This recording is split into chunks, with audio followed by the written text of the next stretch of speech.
देखिए, जब हम किसी वेबसाइट पर किसी चीज को सर्च करने के लिए जाते हैं तो वेबसाइट में लास्ट में देखेंगे तो .com .org .in ऐसे ढेर सारी चीजें लिखी हुई होती है। तो आज हम उसी को देखेंगे कि दरअसल में ये होता क्या है। तो चलिए सबसे पहले हम यहाँ पे एक एक वेबसाइट लिख लेते हैं, जैसे मान लेते हैं कि www.lsctc.com, ठीक ना। ये वेबसाइट हो गया।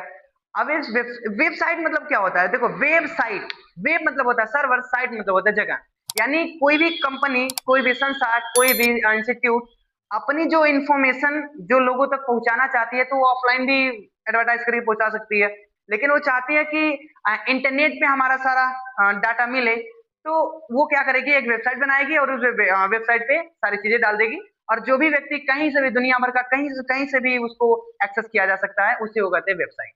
अब ये वेबसाइट हम आने वाले समय में एकदम अच्छे तरीके से जानेंगे कि दरअसल में बनता कैसे है, क्या होता है, सारी चीजें हम लोग आगे जानेंगे, ठीक ना।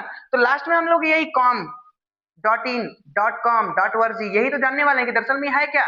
तो देखेंगे जो .com है, ये लास्ट के वेबसाइट में जो लिखा रहता है ये होता है डोमेन नेम, ठीक है ना, डोमेन नेम होता है, ठीक है।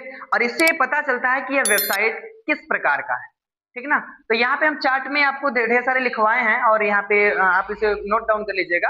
अभी इसको हम लोग जानेंगे अच्छे तरीके से। तो ये हो गया आपका डोमेन नेम, इससे पता चलता है कि यह कंपनी, संस्थाएं किस प्रकार का ये काम करती है, ठीक ना। अगला आता है LSCTC। LSCTC का मतलब होता है, जैसे मान लेते हैं कि मेरे संस्था का नाम है LS कंप्यूटर ट्रेनिंग सेंटर। तो ये LS कंप्यूटर ट्रेनिंग सेंटर के वेबसाइट पे आप जाएंगे तो हमारे ढेर सारी वेबसाइट पे बहुत सारी इंफॉर्मेशन दी हुई है। तो आप वहां पे जा करके उसे इंफॉर्मेशन को देख सकते हैं। अब ये डब्ल्यू क्या है, तो डब्ल्यू का मतलब होता है वर्ल्ड वाइड वेब। यानी वेबसाइट पर किसी भी चीज को आसानी से एक्सेस किया जा सकता है, यानी उसको पढ़ा जा सकता है, डाउनलोड किया जा सकता है, जो भी चीजें वहां पे डाली रहेंगी, ठीक ना। तो इसका आविष्कार कब हुआ था सबसे पहले, तो ये जानेंगे कि डब्ल्यू का आविष्कार कब हुआ। तो डब्ल्यू का आविष्कार सन 1989 में हुआ था। अब एक कौन किया था, तो ब्रिटिश एक साइंटिस्ट थे जिनका नाम था टीम बर्नली। उन्होंने 1989 में इसको बनाया और बन के रेडी कब हुआ, तो 1990 में बना। मतलब पहले से भी इसका इस पे काम हो रहा था, लेकिन 1990 में ये बन के रेडी हुआ। उसके बाद जब डब्ल्यू का आविष्कार हुआ तो उस समय इस डब्ल्यू पर एक ऐसी वेबसाइट बनाई गई जो दुनिया का पहला वेबसाइट था। और वो कब रन हुआ था, तो 6 अगस्त 1991 में, ठीक ना। कब बना था, सॉरी कब लॉन्च हुई, तो 6 अगस्त 1991 दुनिया का पहला वेबसाइट इंटरनेट पर लाइव हुई थी, ठीक है।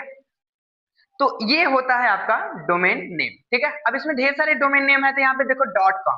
तो .com का मतलब क्या होता है, तो .com का मतलब होता है डॉट कॉमर्शियल, यानी एक ऐसी संस्थाएं, एक ऐसी कंपनी, एक ऐसी दुकानें जो बिजनेस के तौर पे इसका इस्तेमाल करती है। तो वो चाहती है कि हम अपना सारी भी जितनी भी सारी क्या कहते हैं उसको, इंफॉर्मेशन है वो लोगों तक पहुंचाए, वो भी इंटरनेट के थ्रू।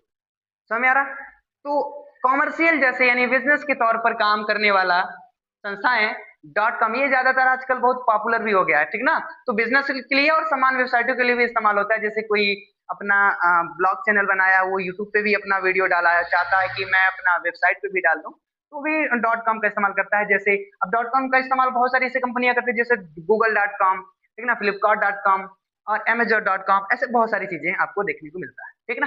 फिर अगला आता है इन। इन का मतलब होता है इंडिया, यानी एक ऐसी वेबसाइट। अब इंडिया का मतलब कौन करेगा, जिसे गवर्नमेंट इस्तेमाल करती है, ठीक है। तो इंडिया एक ऐसी संस्था है जैसे जो गवर्नमेंट चलाती है, ठीक ना, वो ज्यादातर इसका इस्तेमाल इंडिया का करती है, ठीक ना। अगला आता है देखेंगे तो ORG। ORG का मतलब होता है ऑर्गेनाइजेशन, यानी संगठन, एक ऐसी संस्था जो संगठन पे काम करती है। वो लाभ के थ्रू काम नहीं करता, ठीक ना, नॉन इनकम के थ्रू करते हैं, जैसे कि गैर लाभकारी, ठीक ना। तो ऐसी संस्थाएं जो ट्रस्ट, जैसे जो कोई ट्रस्ट चलाता है, कोई एनजीओ चलाता है, ठीक ना, इस प्रकार का संस्थाएं किसका इस्तेमाल करती है, ORG का इस्तेमाल करती है, ठीक ना। अगला आता है नेट। अब नेट का मतलब होता है नेटवर्क, एक ऐसी संस्था जो नेटवर्क पे काम करती है। तो वो भी तो चाहती है कि हमारा जो भी डाटा हो वो इंटरनेट के थ्रू दुनिया भर के सभी व्यक्तियों के पास पहुंचे। समझ में आ रहा ना। तो ये चीजें यानी इंटरनेट, यानी जो इंटरनेट प्रदाता होगा, जो इंटरनेट या नेटवर्क के इंटरनेट के थ्रू जो किसी की चीज को पहुंचाता होगा, इंटरनेट पे जो काम करता होगा, वो इंटरनेट का इस्तेमाल यानी नेटवर्क का इस्तेमाल करती है, ऐसी वेबसाइटें नेटवर्क लास्ट में नेट देखने को आपको मिलेगा। फिर अगला आता है ईडीयू। ईडीयू का मतलब होता है एजुकेशन, ठीक ना। ईडीयू का मतलब होता है एजुकेशन। जैसे अब इसका इस्तेमाल कौन करेगा, तो ये जैसे कि बड़ी बड़ी यूनिवर्सिटी, कॉलेज, स्कूल के लिए होता है। तो इसे पता चलता है कि ये वेबसाइट किस लेवल पे होता है, किसके लिए बनाया गया है। समझ में आ रहा है ना। चलिए आगे चलते हैं। तो ये हमें उम्मीद करते हैं कि ये आपको समझ में आया होगा। और जो वीडियो देख रहे हैं ना, वीडियो भी लाइक करते रहिएगा, और ऐसे वीडियो हम आपके समक्ष से लाता रहता हूँ। तो चैनल को सब्सक्राइब करिएगा और लाइक भी करिए और कमेंट भी करिए। और